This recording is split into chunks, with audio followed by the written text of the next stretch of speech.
Hello again, good morning. It's been a few days since my visit recreating Mabel Pratt's journey up to Burlington Youth Hostel, and it's given me a time for a bit of sort of reflective thought, and I straight away spotted a couple of blind spots actually, and errors in the video, so I thought I'd try and correct those. There's also got me thinking afterwards about some of the things I sort of said, trying to use context, the food shortages, for example. I've always been interested in modern history, in particular social change and the effects of government legislation on our lifestyles. Um, so I dug out one of my old Bibles actually and started going through 1948 to try and get a feel of the context. And I just thought it might be nice to actually go through some of that with you. One of the techniques I was taught at grown-up school is to try and identify investment opportunities. It's using the STEEP acronym, but I soon realised you can actually use it backwards. You can use it retrospectively, and I quite often do that with history. And the benefit of using that tool is it sort of helps you stay impartial. You're never going to be 100% impartial, so the stories I home in on are going to have some personal relevance for me, of course, but I'm going to, rather than make any sort of judgment or comment, I'll just try and read the first line to just give you an idea of the stories. So first of all, my blind spot, because I'd used a satellite image and I identified the upland as a field, I straight away sort of got in my mind that sort of frame of reference that it was a field. And actually when I looked back at the video, I realised she's describing an upland full of bracken. Well, that's not a field. We followed what might still be the track through the bracken onward and ever upward. Well, that's not how I experienced it. It was an open field with a clearly defined track. So that has changed quite substantially. It just shows you the dangers of blind spots and being blindsided. So I wanted to put that one right. And the second small error I made when I was reading, it was regarding Mabel's visit to Ashton Keynes, where she says it's once a farmhouse. It can take about 50 all told, but tonight it houses only 5 birds. That's 10% capacity, so that got me thinking about why it was so empty. But I watching the video, I said 4 birds, I meant 5. I think it's because someone came out and I was wondering if they were going to ask me to move on. That's my excuse anyway. So here's my Bible of the 20th century. You can see it's quite a thick tome. I've gone to the year 1948. There's several pages for each year and it goes through chronologically, monthly wise. So the first thing I look at, January the 1st, the railways are nationalised from midnight tonight. So January's page is dominated by these two stories. Mahatma Gandhi is shot by assassin. January the 30th, Mahatma Gandhi, the man who, more than any other, secured India's freedom from British rule, was assassinated by one of his own countrymen in New Delhi today. Then below, January the 31st, mass mourning for the death of Mr. Gandhi has turned to violence with arson and riots erupting in many areas.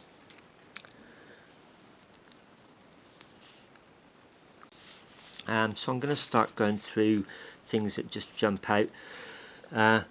Doctors threatening boycott of the new National Health Service.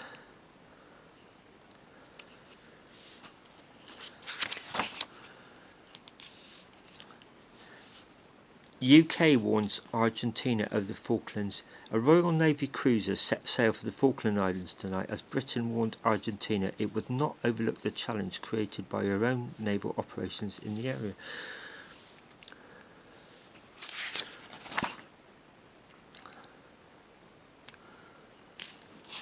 Western Europeans create a defence pact.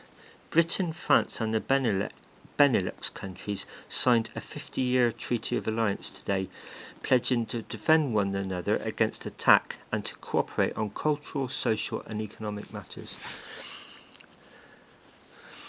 Arab forces muster as Israel is born, and then there's a picture of Israelis clamber over an Egyptian Spitfire forced down near Tel Aviv.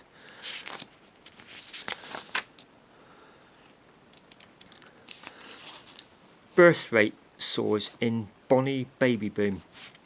There is a boom in babies, says today's Registrar General's report, which shows that the birth rate last year was 21% greater than the rate needed to maintain the population. the highest for 26 years. There were 193,865 babies born in the last quarter alone. Then it says the abnormal high rate is attributed to the fact that many couples are catching up, in inverted commas, on the lost war years. The figures also show record new lows for infant mortalities.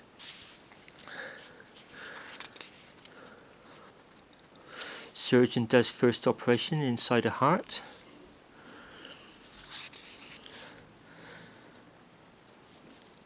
US Air Force Colonel Chuck Yeager has again broken the sound barrier, flying faster than any man alive.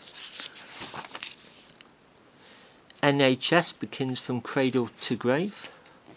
The National Health Service, regarded as the most sweeping reform so far introduced by the government, came into being today, together with a national insurance scheme and other welfare systems dealing with the unemployed and old people.